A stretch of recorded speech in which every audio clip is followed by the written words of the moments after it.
Good afternoon, everyone. Welcome to the Sports Wave Network and Sports Corner with the Conn Man. I am your host, the Conn Man. This afternoon, I have with me a very special guest. He goes by the name of Dwayne Pena. What's going on, my brother? Not well, man. Not well. All well. All good, man. How you been? I'm doing rather well, my brother. First of all, I want to thank you for coming on my show.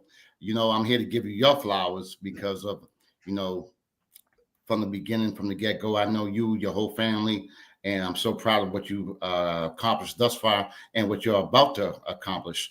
For the viewers who may or may not know, can you let the viewers know a little bit about your background? I could tell it, but I'd rather have it come from you.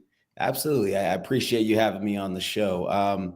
My name, again, it's Dwayne Pena. Born and raised in New Bedford, Massachusetts, specifically in the West End. I've known Mike Conn pretty much my entire life, as he said, to start the broadcast. He's, been a great family friend, someone that I've looked up to, and just really appreciate what he's doing with this sports show. So yeah, I went to New Bedford High School, graduated in 1996. From there, made my way to Boston College. Was fortunate enough to make the basketball team at that time as a preferred walk-on, and was able to sort of, work my way up. Staying consistent, staying in the gym, believing. I think most importantly was believing in myself, and my ability and my work ethic. And was fortunate enough to play at BC for 3 years. Basketball has been a huge role in my life. It's shaped me as a person, shaped my identity. And prior to, I kind of skipped the whole section, but just growing up in the West End and being at the Boys and Girls Club every single day for till I was 17, 18 years old. The hoops game was, just in my blood. After Boston College, I got into college coaching. I was a college coach for 13 seasons before making the transition to where I'm at now at St. George's School. That's sort of the abbreviated 30-second version. Okay, cool. But now you know me. I'm gonna have. Let's go back. Let's go back from the origin of when you first started playing ball in the New Bedford area or West End. How did that begin, and then how did that transform into becoming a physical freak? It began on I think it was 473B Maxfield Street in West Lawn. Was where I was originally raised. My family and I lived there for I think 9 years, and it started with my mom was a huge North Carolina fan. My dad was a Duke fan. My younger brother Jordan is actually named after Michael Jordan. So it started then. It started with rolling up socks, while she's doing laundry, and while my mom was doing laundry and shooting them into the laundry basket. Then it progressed to playing outside with before crates even existed. You just you shot a little mini ball over the clothes hanger, that little T-shaped thing. Then it evolved to crates on the telephone poles, and God rest his soul, Mackie built the first crated hoop out in West Lawn, and that was it. We were just a bunch of young kids who use athletics and sports to kind of to mold ourselves and keep ourselves safe and keep ourselves out of the streets. And that's where it began for me, was in West Lawn. Now, D, we spoke about how it all began, but after that, after that, I guess you started getting more serious into the game of basketball. What made you decide that, hey, I could do this? I can't really pinpoint that exact moment, but there are a couple of moments that do stick out. It was consistently, being at the Boys and Girls Club. Like I said, I would get out of school at 3 o'clock, and I'd be there, from 9 o'clock. And this is from grades, 1 all the way through, grade 10 maybe. And everyone has a dream. Everyone wants to play in the NBA. Everyone wants to play at Duke. Everyone wants to play at North Carolina. And, I think there was one day where it was at New Bedford High School in the TV production studio. I was getting interviewed, and I got asked a question about where I thought I was going to play. And I think my response was North Carolina. And the response I got, from my response was like kind of snickers, like, that'll never happen. But when I said it, I literally I meant it, right? Like, cause that's right. Just how I felt at the time. I didn't have much guidance in terms of like who was helping me through my college process. I had some recruitment. I had some Division II recruitment, some Division III recruitment, nothing from the Division I level. But I think it was the summer of maybe 1995. Was not familiar with AAU basketball at all back then. And then there were some folks who I was familiar with who were on the summer AAU circuit who were getting a ton of recruitment. And I just felt personally like I was, good, like I could play like at that same level. So that was sort of like my barometer, right? Like I see these certain individuals getting this level of recruitment, and I felt like, I was just as good. And that's where I think I started to really just believe, in myself.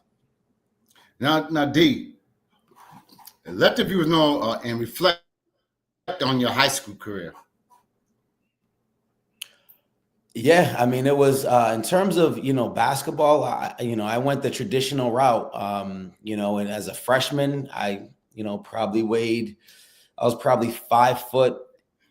I don't know, maybe 5'7", 140 pounds or so. I played freshman basketball. That was the year where New Bedford High had just won I think their first of back-to-back championships. So that was the 92-93 season. And that's what I wanted to be a part of that. I wanted to be good enough to contribute in that. But at that point in my life, like I physically wasn't able to do that, right? I think that was the Mike Rocha, Fufu, Marcus Wills sophomore year, Clark, Adam Clark, all those guys. Pardon me if I forgot anybody. But I wanted to be a part of that.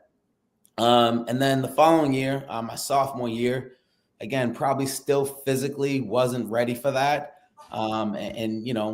I think at that point, as far as I can remember, my age group, Marcus was the first person, as freshman, sophomore to jump right to the varsity level. I'm sure people had done it before, but I was unfamiliar with that. Sophomore year, played the entire year on JV and got moved up at the end, and was fortunate enough not to, participate in any of the tournament games, but just to be on that team. We went on another great run and won. That was the second of back-to-back championships. And then my junior year came around, and then I knew at that point, like I gotta play. Like I gotta be ready. I gotta play. Like this is, sort of a time where I can contribute more actually on the court. I think we were, I don't know, like a 4 seed. We end up losing in the Eastern Mass, maybe semifinals to Brockton. We lost a tough game at Durfee. And then my senior year, when sort of that, Marcus and that crew moved on, again, I think we won probably 16 games and lost a heartbreaker to Brighton, I believe, at Taunton. And that was it. High school basketball was over. Okay, now as you reflect again, your high school career is over. So now you're like, what happens next? I mean, at that point, I'm trying to find, where I want to continue to play basketball. And, I had interest from Assumption College. I had interest from Stonehill College. I had interest from UMass Dartmouth, a couple of the other Division III schools. But again, going back to, that stubbornness and that moment I had at the TV production studio where I said I wanted to play at North Carolina. Keith, the late great Keith Francis, really tied in at Boston College. Yeah. Amazing work in bringing, folks from the inner city of DC and specifically New Bedford, 2 communities he was tied to, introducing them to Boston College. So like that was sort of like my in, but in the back of my mind, I'm like, all right, I'm gonna go there and I'm gonna hoop. I didn't know how it was gonna work. I had no guidance. Like I probably should have went to, maybe Assumption, Stonehill, UMass, Dartmouth. That's probably where I should have went. But again, without that guidance, it was almost like ignorance is bliss, and it worked out well for me. But at that point, I'm like, well, I got to interrupt you, D. Because this is why I really wanted you on the show. I want you to let the viewers know the protocol, your progress from you attending BC and then having I'll do PG, having the confidence to try out for the team. I want the viewers to know what it was like coming from New Bedford. As you said, you're going to now Division I school. And what made you say, damn it, maybe I could go out and try and make that team? This is why I wanted you on the show, besides everything else. well, I think my decision to go there in the first place, I had known Scooney Penn was already at BC, and we had scrimmaged Salem. And mind you, Scooney Penn, all the respect in the world. I mean, one of the baddest point guards ever to come out of Massachusetts, a better basketball player than I ever could have imagined of being. But at that point, I just felt like I could be on the same court as him, right? He at that year had just won, my freshman year at BC had just won Rookie of the Year. BC had just won the Big East tournament, had an amazing year. And I think my freshman year at BC, I played intramural basketball, and I was on a team called I got kind of recruited to be on the team. It was called the New England the Revolution was the name of our team. And it was, it was sponsored by the Hasselbeck's dad. So we had like we had like some Reebok type sponsorships. And remember Matt Hasselbeck, I think Tim Hasselbeck, and a lot of like good athletes that were football players were on that team. And just from playing in the rec leagues at BC my freshman year, I walked in a little like, I'm not sure. Like, all right, I'm here now. I clearly can't be a part of the varsity basketball team at BC, because I had gone in to have conversations with the coaches, and they're like, we don't have any walk-on spots this year, but you can be a manager if you wanted to be. And I was like, nah, I'm not. I don't want to do that. So I spent the entire year in the rec center playing intramurals, and I was on that team with the Revolution. And I think I say this with a ton of humility, but I was one of the best players that wasn't on the varsity boys basketball team.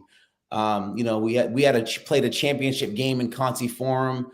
I had a pretty big game there. I kind of had a little bit of a buzz, and, some people trying to encourage the coaches to come on to give me an opportunity. And that was sort of the end of it. At the end of my freshman year, that was when the head coach, I forget his name at the time, O'Brien, maybe, with some difficulties with some recruits getting in. He ends up departing Boston College to go to Ohio State. And that was how Scooney Penn ended up at Ohio State. So the roster was pretty dismantled. So they went from like a 13-man roster. The 4 or 5 recruits that they had committed to coming that year didn't end up coming. So they had a roster of only like 6 guys by the time Al Skinner took the job at Boston College. And so I knew going in my sophomore year, this is they have to have a tryout, and I'm good enough to make that team. So that was kind of where it started. Wow. Now, what was it like? I mean, you playing in Bedford High, kind of a big gym, to go play in the Big East. Can you explain that experience? Yeah, it was a little surreal. The first month or so of practice, I was, I was a walk-on, right? And the connotations of being a walk-on are negative. It's like, it was a gift for you to be here. You're kind of like the second-class citizen. So even in like some drills and practice, some practices early on, I didn't even get in. Like I was on the sideline freezing in practice because I was one of the 3 walk-ons. And Right. just it was just slow and steady, slow and steady, slow and steady. And one of our first games we played in the Maui Invitational. And the first game I got in was against Chaminade. And I played like, I don't know, 5 minutes or so. My style of play. Like I'm safe. Like I didn't make mistakes. I built trust with the coaches. Next game was against George Washington. I played a little bit more in that game. And then the following game, we played Arizona, who that year I think won the national championship with Mike Bibby, Miles Simon, and those guys. Ooh. That was a first. And then so after Maui, that was my first time like getting in the game. We came back and we played Providence College. And that's when I was like, because I remember growing up, going to the PC Georgetown games. And I think I played like 15 minutes that game. I had like 4 points. I had, 4 or 5 assists, 3 steals. And then that was where the coaches, like, I think realized that I was trustworthy, right? Like they could trust me. And then by the end of the season, the last 8 games of that season, I started, I was playing 25 minutes. So I went from, freshman year, coach asking me, hey, do you want to be a manager, to the end of my sophomore year, starting the last 8 games of that year. Now let's go back. Now let's go into your junior year and your senior year. What was it like? So my junior year, so that year, my sophomore year, so we had it was Dwayne Woodward, who played professionally for like 15 years, borderline kind of NBA guy. We had Antonio Granger, who played professionally for 15 years. Yeah. We had Mickey Curley was on that team. Okay. Anyway, that year we were 500 in the Big East. We end up losing in the first or second round of St. John's. And we finished 15-16, which is, we were an average, just missed the NIT, I believe, that year. The following year, when Mickey graduated, Dwayne Woodward graduated, Antonio Granger graduated. Again, BC was reset. We were back to like ground zero. That year we brought in, 4 or 5 freshmen that went on the following year to win a ton of games. But that year I started every game that year. I was playing, 31, 32 minutes a game. But we finished 6-21, I think, that season. So like in terms of record wise, we didn't do what we wanted to do. But we were competitive in some of the Big East games.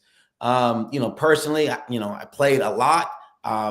We didn't, come on the winning side as much as we would have liked to have, but it was a great experience. And then the following year, which was my junior year, that was the first year Troy Bell came in. And, Troy, I was actually just texting with a group of friends the other day. And to me, Troy Bell is the best basketball player I've ever played with and or against. And when Troy Bell came in, he, as deserved, right into the starting lineup, which sort of pushed me again back to being a reserve, back to the bench. Perfectly fine with that because of who and what he is and what he was, right? Like he's just, his ability to score the basketball is almost second to none in all of college basketball. But again, it was kind of like, another point where I got pushed back. And then slowly, as the year went around, I began to build more and more trust. And by the end of that season, Troy and I were both starting together. So I don't know. It's kind of a story of just like always being like the underdog that's got to keep, working and working. I waited because folks, not too long after Dwayne graduated, I recognized him and out here in New Bedford for everything he has done. And I contacted Coach Al Skinner. I don't know if you know this. I don't think maybe you do, maybe you don't. It's true. I contacted him and I was on the phone and we talked about a good half hour, 45 minutes about you and what a great man you were, a great player. And he was so upset he couldn't attend. I think he had to go do something. He had to scout. Yeah, I can't remember because I got dementia. but he had to go where he couldn't be there during that specific evening. But he spoke so very, very highly of you, and I already knew. But I mean, it was great to hear someone, speak so highly of someone from around here, and it made me so damn proud. Okay, so now after your collegiate career was over, what happened then? So I was sort of back, right.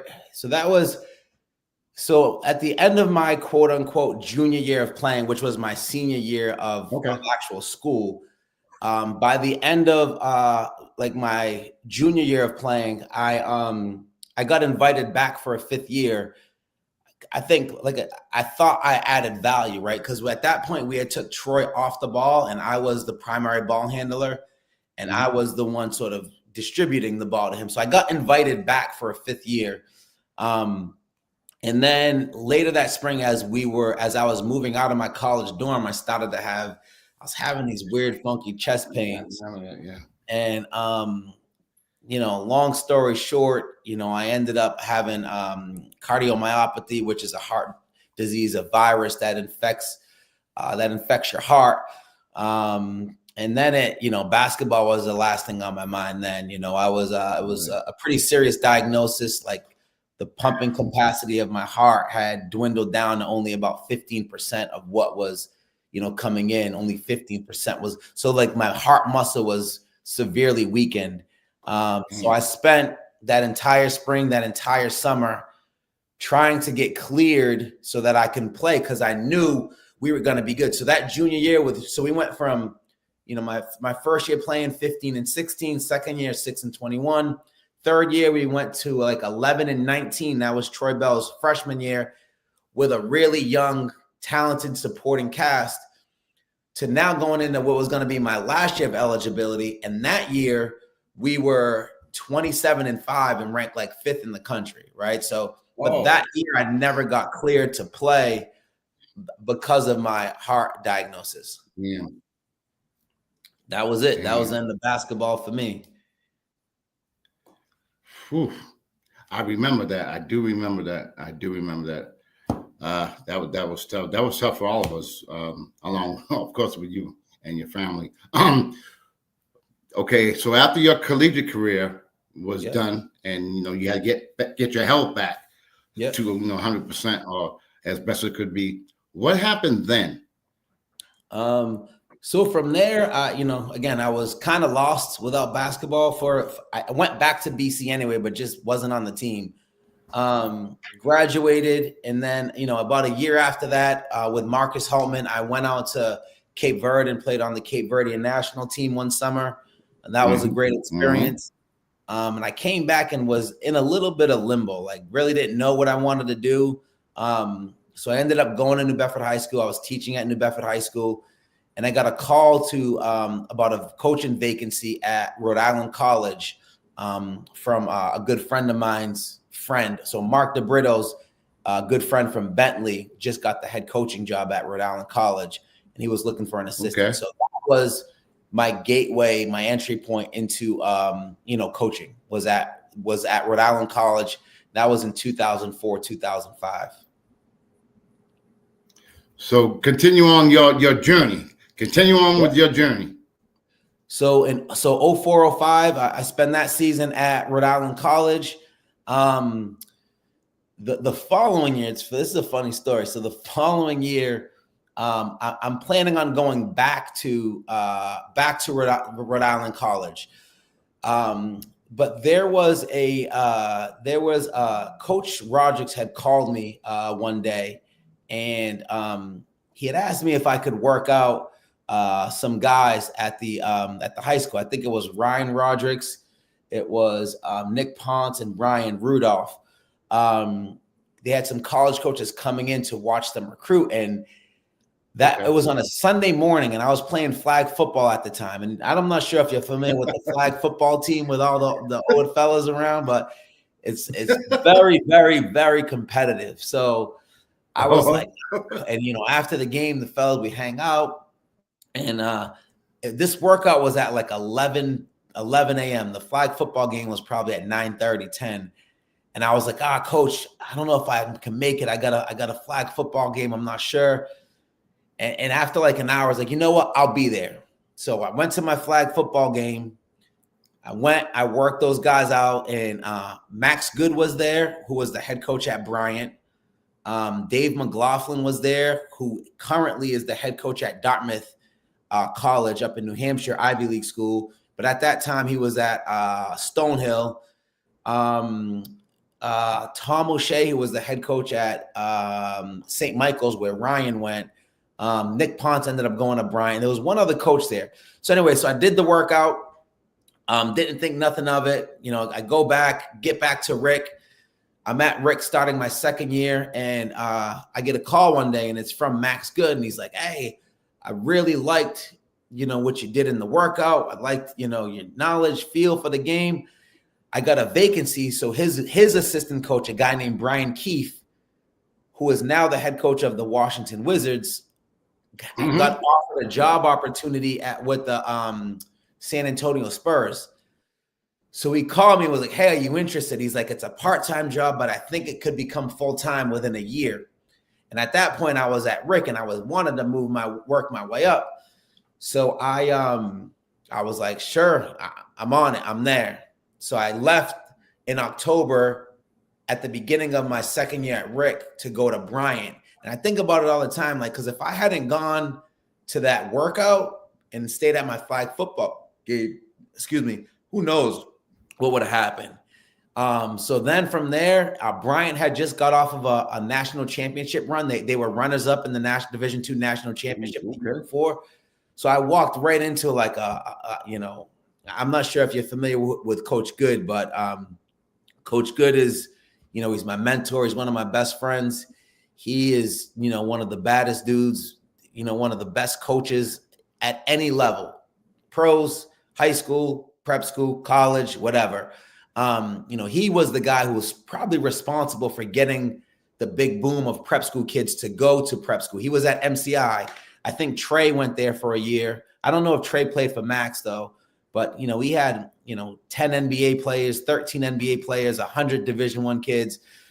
So he was at Bryant, and I spent the next 8 years, and I went from my second year at Bryant, I became full-time, and I spent the next 8 years, so from 2005 through the 2012 season at Bryant. And then I got another call to go to the Ivy League, to go to Brown University. I interviewed there. I was fortunate enough to get that job. So I went from Bryant in 2012 to Brown. So I spent 2012 to 2016 at Brown University, and then to here. Okay, now you're at Brown. Obviously, everyone knows what type of coach you are. How did you end up becoming head coach at St. George's School, which is out of Milton, Newport, Rhode Island? Yeah, so there's a very good friend of mine, Lamar Reddix, who is he's the head coach and athletic director at Milton Academy, which is a school in our league. And he went to Bentley also with Markey, DeBrito. So he was telling me for years. So while I was at Bryant, while I was at Brown, he used to work at Harvard and BU. And he was like, "Dwayne, these prep school jobs, man, like, it's the move, the quality of life." And I was like, "Nah, I'm good." I was like, "I want to be the head coach at BC." Like, that was my career trajectory. That's what I wanted to do. I wanted to be the head coach at the highest level of college basketball. I wanted the big paycheck. And that's sort of what I was chasing.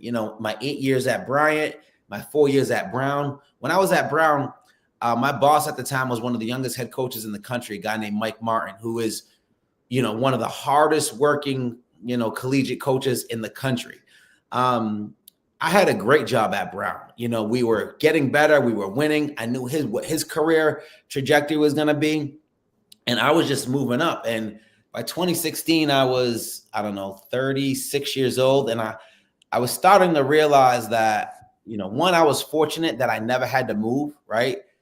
I spent 1 year at Rick, 1 year at Bryant, 4 years at Brown, right? Never had to move locations like a lot of college coaches have to do. So then I started to realize that it's not merit-based. It's not a merit-based business. There's a lot of luck involved. There's a lot of sort of politics involved. There's a lot of like, who do you know? Who do you know? And they're going to bring their guys with them. A lot of times too, they take the black coaches and, they don't let us, coach, right? They don't have us out there, doing X's and O's and strategies and defensive and offensive philosophies. We're the ones they send out to go recruit, go get the players, go bond, go build. That's our culture. So that's sort of at the highest level. That's one of the major expectations. I got to coach, at Brown. I got to coach at Rick. I got to coach at Bryant University. So I'm building all this knowledge, and I'm like, damn, eventually I want my own program. And so in 2016, I got a call from my buddy Lamar Reddix, and he's like, hey, there's a vacancy at St. George's. And I'm like, Lamar, I can't get the BC job from St. George's. He's like, you got to go look at it. So I went, I came here, and I walked on campus. I don't know if you've ever seen our campus, but it's beautiful. It sits on top of a hill overlooking Second Beach. It's incredible. And I was like, why would somebody not want to come here to play basketball, right? I already knew I had a vast network. Have been recruiting for, 12, 13 years all over the country. I had a lot of contacts. Why could I not get kids to come to St. George's? One of the problems that, when I was at Brown was, it was hard to beat Harvard, Yale, Penn, Princeton. We can never, the prestige those schools have. It was hard for us to, win a recruiting battle. And I just felt like I can win recruiting battles here at St. George's. And, it was a deal that, I couldn't pass up. The quality of life, the location. I got to be a head coach, and I just, jumped at the opportunity. What was it like your very first year at St. George's? Let the viewers know what the experience was. Now you are the head coach. You are the man in charge. How was that like? So my first year, it was a little reminiscent of, my second year playing at BC, right?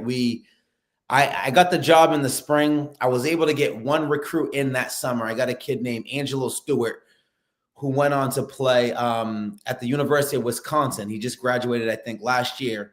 But he was by far our best player. He averaged 35 a game. Again, I'm not sure how familiar you are with the ISL and prep school basketball, but, every night there's, 3-4 Division I kids on the court. And at that point, we didn't have any. Right. But we won 3 games my first year. We were, I think, 3-22. Again, Angelo averaged 35 points. We just, we were getting our butts kicked. We didn't have the players, and that was my responsibility. Right. So that second year, which was really my first major recruiting cycle, I brought in 5 kids, but who were all young. They were freshmen and sophomores. So I brought in a kid, Sam Aduse, who is a senior now at Brandeis playing. I brought in a kid, Makai Murray, who ended up going to Tufts. I brought in 6'5" and 6'7" twins. One went to Washington U in where is it, Virginia, and I forget where the other kid went. Anthony Smith went to Skidmore. So my second year, we won 6 games. We were 6-7, 6-18 that year, but we were competitive. There were like 10 games. We lost by 6, 7, 8, 9, 10 points. And then the following year, my third year, that was when Dommy Mello, and Tyler Kolek came. And then boom, it just turned. So that third year, we won 16 games. Tyler Kolek, though, had a bad foot injury and missed 10 games. We still won 16. And then the following year after that, which was my fourth year, was when we were really rolling. I brought in a kid, Taylor Bowen, who's now a sophomore at Florida State, with everybody else that I already had, with Tyler Kolek, with Dommy Mello, with Sam Aduse, kid Ethan Augusta, local kid from Dartmouth. That year we were 23-4. And then, now people sort of recognize St. George's, and we've been able to sort of sustain that, 21 seasons, since 2018, 2019. So the last, 6 years, we've been at 20 plus wins regularly. Now, because of some of the players you have named who have gone to great success, and some NBA, as we know, do you find that it's easier to recruit now, or is it the same, grind out, because now you're competing with other prep schools as No, well? it's actually it's easier. I mean, we have a little bit of brand recognition. We moved up classes. So when I first started, we were class B. We're now double A. So like the way the classes work in New England prep school, it's like triple A, double A, single A, B, C, and D. There's a lot of parity now. There's a lot of class B teams that can beat double A teams. We lost to a class B team this year. There's double A teams that beat triple A teams, but like I personally feel like the double A level, like from top to bottom, is probably the most competitive. And that's where we're at now. We are at a little disadvantage because my school in our league doesn't recruit postgraduates. So I got no postgraduates. We can't recruit seniors. But we do enroll a handful of juniors every single year. And that's, I got Dominic Mello as a repeat sophomore. I got Tyler Kolick as a repeat junior. But the sweet spot now for my guys is that like repeat junior, repeat sophomore, or it's like the best freshman in New England. Like that's what, I was somewhat involved with Cooper Flagg. He chose to go to Mount Verde, but through Max Good, who lives in Maine, Cooper Flagg's from Maine, I was able to, touch base and at least have conversations with his parents about attending St. George's. I think at the time it was like, St. George's, Northfield, Mount Herman, and Mount Verde, clearly, excelling now at the highest level. Had some conversations with AJ DeBanster's dad. He ended up going to a school in our league, St. Sebastian's, for 2 years. He did a repeat 8th grade and 9th grade there. This year I've had a freshman, Adriel Conte, who is in his freshman year, played really well last year. I had a kid, Ethan Ajenga, as a freshman. So we're really able to recruit and attract top tier, high level 9th graders, as well as repeat sophomores, repeat juniors. That is fantastic. Now, because you guys have obtained such notoriety, do you guys do a lot of traveling? No, I mean, not really, because the NEPSAC is all New England prep schools. Our league, which you can kind of see on this poster behind me, most of the schools in our league, there's 16 schools, are all in the metropolitan Boston area. So, Thayer Academy, Tabor Academy, Milton Academy, Governor's Academy. So when you say a lot of traveling, like I'm used to the college days where, you're getting on a bus for 4 hours, you're hopping on a plane. There's none of that. There's none of that here. Now, do you find what are the positives, the pros and cons about coaching at St. George, if there are any? I mean, I'd have to say 99% of this is all positive. I mean, I work in the admission office, so basketball is not my only job here. I also, I run a program called Building Bridges, which is creating partnerships with HBCUs and independent schools to help, attract future educators from those schools. My quality of life, I used to be on the road recruiting, 80 days, 90 days out of the year. Now my recruiting is, shrunk down tremendously. I can do a lot of it from the phone. I can do it from my computer. I'm still involved with high-level basketball players, whether they're Division I, Division II, Division III, doesn't matter. If I have 10 Division III kids, we're going to have a very good high school basketball team at St. George's. This year, I probably have, 6 or 7 Division I kids. 3 of them have already committed to Division I schools. If there are any cons, I can't complain about them because there's the positive that's here. One con is that, my goal, my dream of, coaching at the highest level, right, is, it's not going to happen from St. George's. And not that I need that, not that I want that. I love what I do here. I love working here. I hope I'll stay here for as long as they'll have me here. But it's all good. It's all positive for me, man. All right, I'm gonna be devil's advocate right now. I'm gonna hit you. I'm a young player. I got talent. I got skills. I'm not sure where I want to go. Why would I want to go play for Coach Pina at St. George's? I think there's a lot of reasons, right? I think, first and foremost, like you're gonna get challenged. I run our program as close to a Division I program as I can in terms of the rules of high school, right? Like we have incredible facilities. We start our season in the fall with, we have some individual workouts. This year I brought on AJ Tavares. So AJ Tavares was an assistant of mine and was in charge of working our guys out individually. We have a brand new $5 million, fitness and wellness center. So we have a robust strength and conditioning program. We have the access to our facilities are incredible. Like if you want to, I tell one of my favorite quotes is like, are your habits of today on par with your dreams of tomorrow, right? Like you're telling me you want to be a pro, you want to be a Division I player. All right, here's the resources. You can roll out of bed, 5-minute walk, and you're in the gym. Are you doing that every single day? Are you getting up? Are you getting shots up?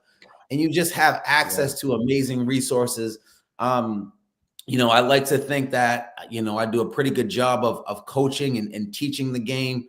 And like I said, I think now we have a track record of guys coming to St. George's, taking the leap. Like Dami Mello, the attitude of folks in Southeastern Mass where we're from, right? Like,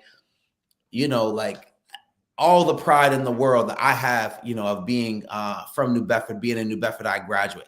Dami Mello has that same pride.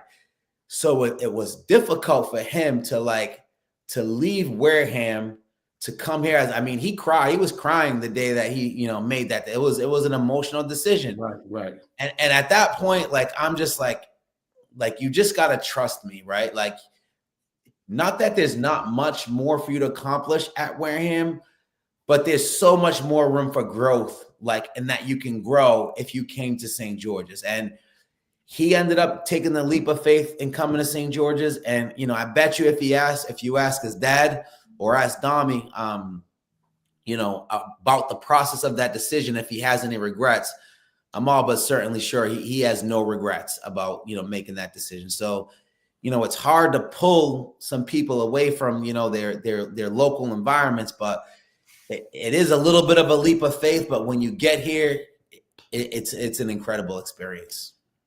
Now, you brought up AJ Tavares, which I think is a great thing. What made you decide to get AJ Tavares when you could probably have your choice of who you wanted, but you took the time to choose AJ Tavares? Yeah, so I had one assistant was my assistant from the previous year, a young man named CJ Ward, who was working with Leo Papil at BABC. He was with me for, I think, 5 years and decided to do something, wanted to pursue a career as like an NBA agent, right? So when he peeled off to go and do that, I knew I had an opportunity to hire at least one or two more folks. The first guy that hopped aboard was a young man named Mason Choice, who is from Newport originally, who ended up going to Rhode Island College, was I think in their Hall of Fame at Rhode Island College. So he was the first guy that came aboard. And then last fall, I was looking for somebody because my responsibilities here are not just coaching. I was looking for someone to help do individual workouts. And that was where I tapped into AJ, like, hey, what's your time look like? How much time can you commit? And all fall, twice a week, AJ was here with our guys, putting in work. So like when I'm not available to do that as consistently as he was the guy that stepped right in. And sort of the original plan was just for him to do the fall and spring individual workouts. And then I, spoke with our AD and the kids bonded to him. I clearly have known him and liked AJ for a very long time. I asked our AD if we can bring him on as another assistant, and it just everything worked out. That's excuse me. That's fantastic. You looking out for someone from out here as well. You like passing on the torch. So I'm proud of you for doing that as well. And we don't have too much more time. Unfortunately, we could talk all night. But reflect on your New Bedford, because since you're from New Bedford, and we got folks watching from New Bedford, you already know that. What is your recollection or reflection of New Bedford growing up playing ball? Name some of the players maybe that that you looked up to, maybe, and then we got to talk about your stock. You come from great stock. Maybe you can talk about that as well. Yeah, I mean, like New Bedford is my identity. New Bedford is who and what I am. It has made me to what I am. From growing up in West Lawn, playing tackle football with Nate Montero, Fufu, Rob Dog, Bio, the Westgate, like all that true and true.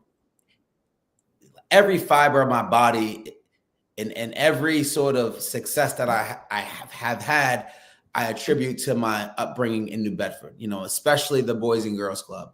I think that, again, growing up, I remember being, I don't know, probably 13 years old. And, I think it was Friday night runs in the Boys Club, with Robbie Mendes, Boogie, Flea, you, like all those like older guys. And, finally getting to a point where, hey, I got invited to play in those games, right? And Trey, like Hector Barrows. I just, again, that going back to being in the Boys Club and, only being young enough to watch and then finally being, old enough to be able to be invited to play.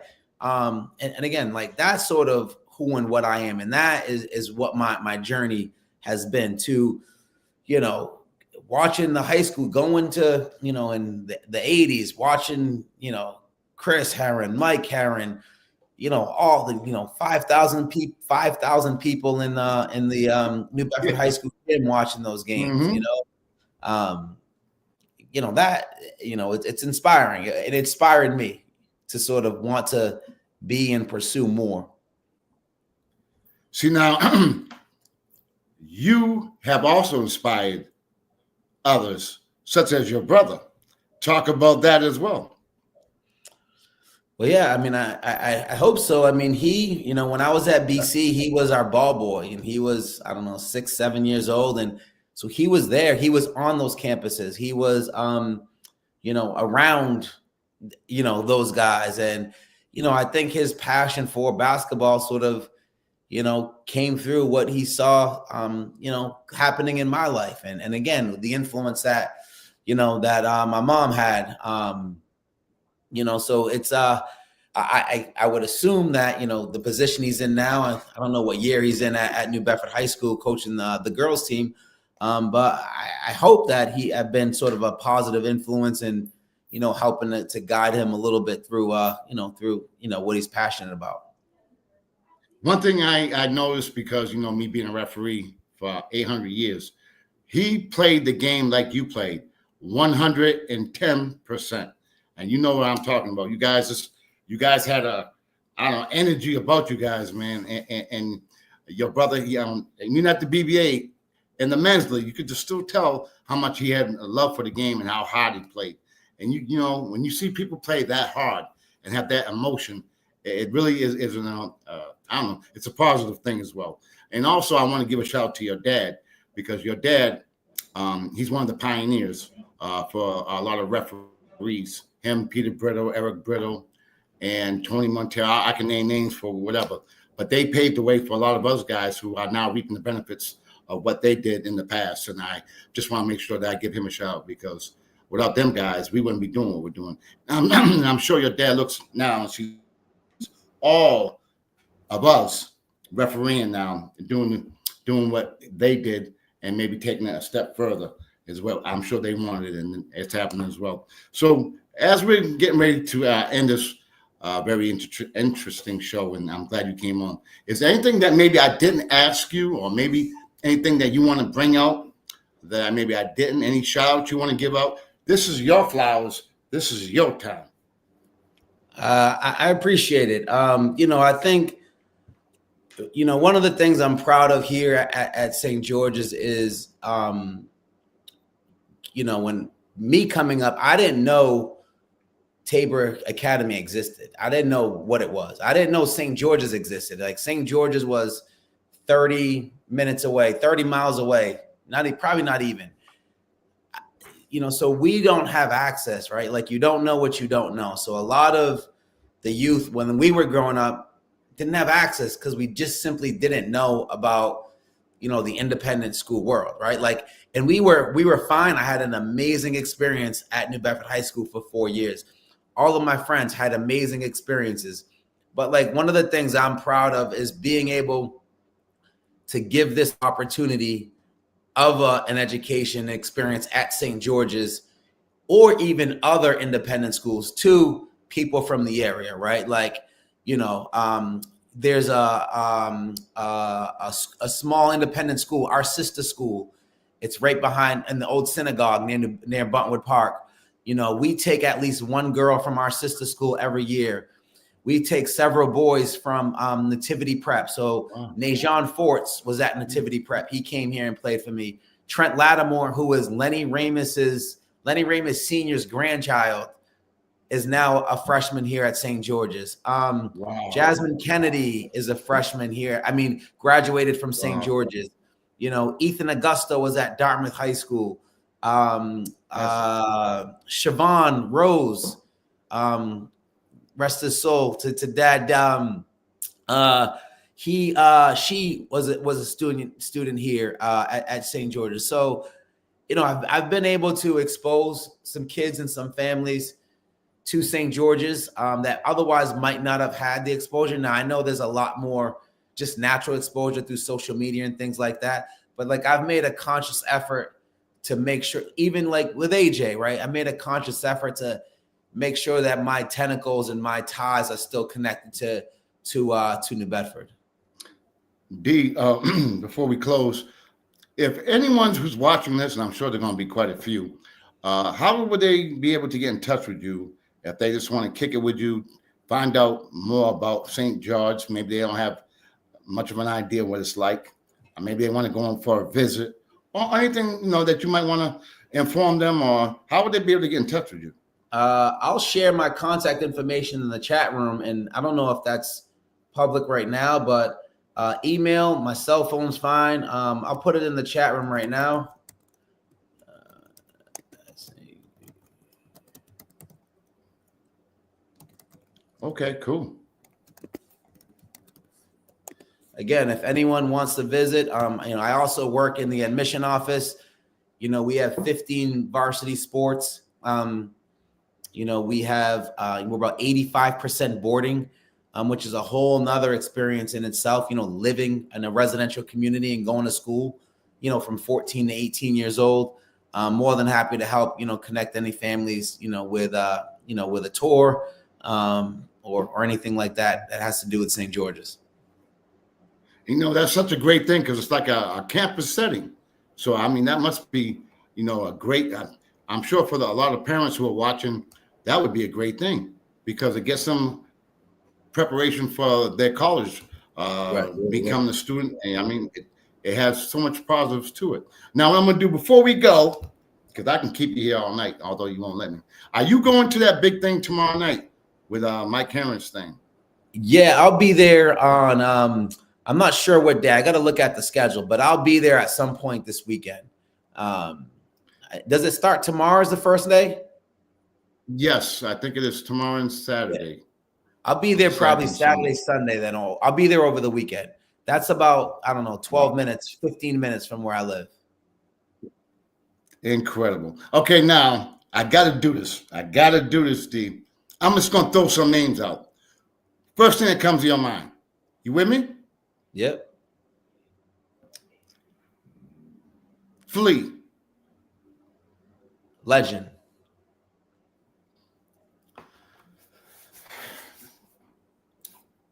Roger Lewis. Inspiring legend. I never forget Roger Lewis in one of those boys club runs. And, one of the things that I did and do well was is able to guard people, right? And one of the things, I never forget it, Trey was the one who taught me like that inside hand technique on the hip where you can control an offensive player. Learn that from Trey. But legend, dynamic, also an official who referees some of our games now. So, like, again, these 360 ties, keep coming back. Marcus Wills.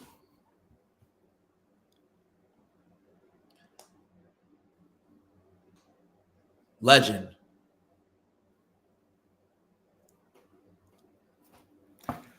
I'm gonna throw a couple more before we go because I just want to pick your brain. I'm just trying to think. I want to get you giving me only one word. Like what's the criteria? Just one word here?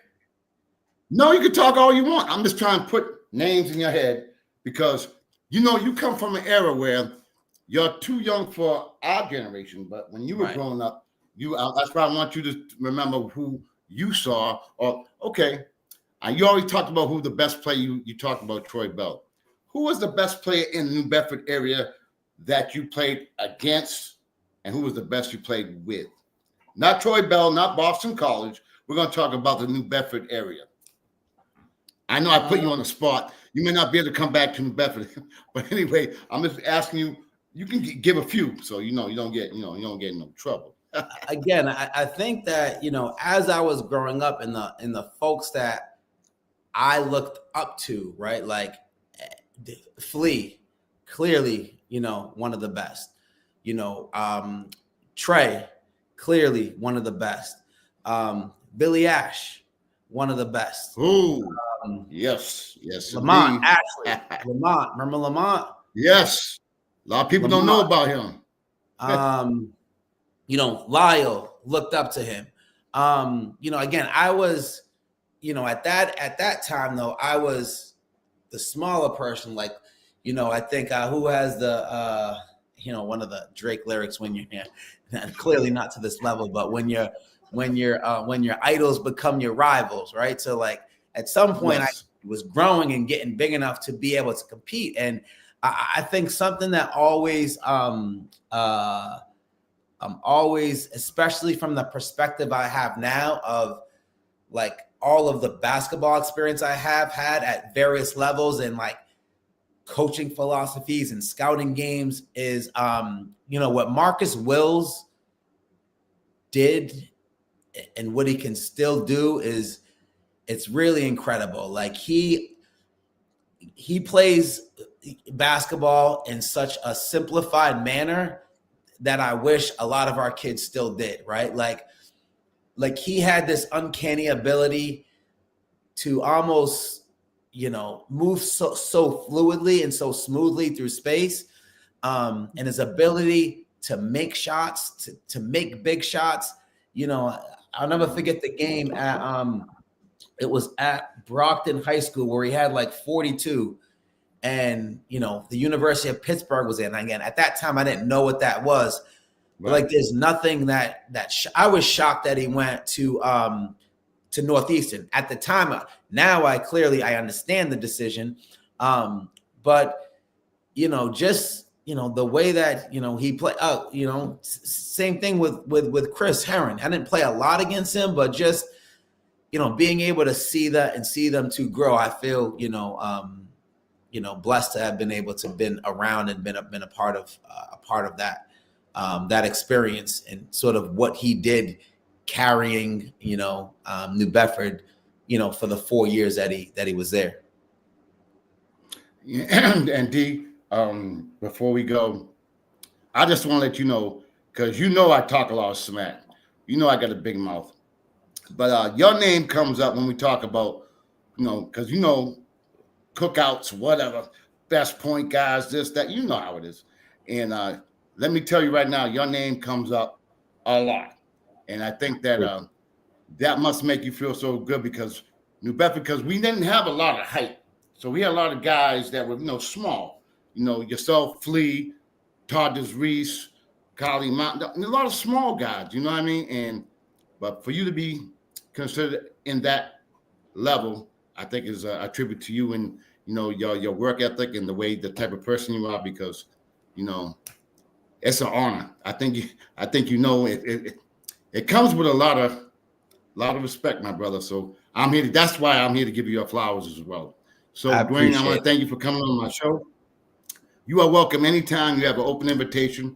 Again, I want to thank you from the bottom of my heart. Keep doing what you're doing. New Bedford is proud of you, my brother. Take care. I appreciate it. And same to you and anyone else. You have an open invite to St. George's anytime. We'll be back at it again, this spring, this summer, and back at it next fall. So, come up, watch good high level basketball. Appreciate you having me. You're welcome. Folks, again, thank you, my brother. Folks, as you can see right here, this is why you guys should give St. George a visit. Call him, check him out. You can see the type of person he is. I'm sure once you get to know him, you run through a brick wall for him. I wish I had coaches like him when I played. But, again, I want to thank him for coming on my show. And stay tuned because we got some great shows coming ahead. And stay tuned for Sports Corner with the Conn Man. Thank you for coming on my show. Take care. God bless. Appreciate it. All right. Thank you, my brother.